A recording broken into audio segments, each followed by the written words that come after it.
ادرک ایک سادہ سی جڑ، لیکن قدرت کی طرف سے دیا گیا ایک طاقتور تحفہ۔ جیسے ہی ادرک جسم میں داخل ہوتی ہے، یہ سب سے پہلے معدے تک پہنچتی ہے، جہاں یہ ہاضمے کو تیز کرتی ہے، معدے کی حرکت کو بہتر بناتی ہے اور بھاری پن کو کم کرنے میں مدد دیتی ہے۔ آنتوں میں پہنچ کر ادرک کے فعال اجزاء غذائی ذرات میں تبدیل ہو جاتے ہیں، جو آنتوں کی دیواروں سے جذب ہو کر خون کے ذریعے پورے جسم میں پھیلتے ہیں۔ یہی ذرات جسم کو اندر سے طاقت فراہم کرتے ہیں۔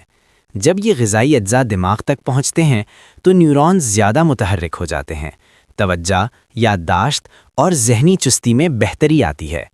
پٹھوں میں ادرک خون کی روانی کو بہتر بناتی ہے، جس سے توانائی میں اضافہ اور جسمانی تھکن میں کمی محسوس ہوتی ہے۔ آنتوں کے اندر یہ مفید بیکٹیریا کو متوازن رکھتی ہے، جس سے گٹ ہیلتھ بہتر اور قوت مدافعت مضبوط ہوتی ہے۔ لیکن یاد رکھیں، ہر قدرتی چیز کی طرح ادرک کا زیادہ استعمال بھی مسائل پیدا کر سکتا ہے۔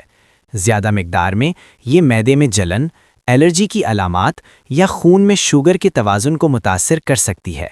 کچھ افراد میں زیادہ استعمال کمزوری اور تھکن کا باعث بھی بن سکتا ہے۔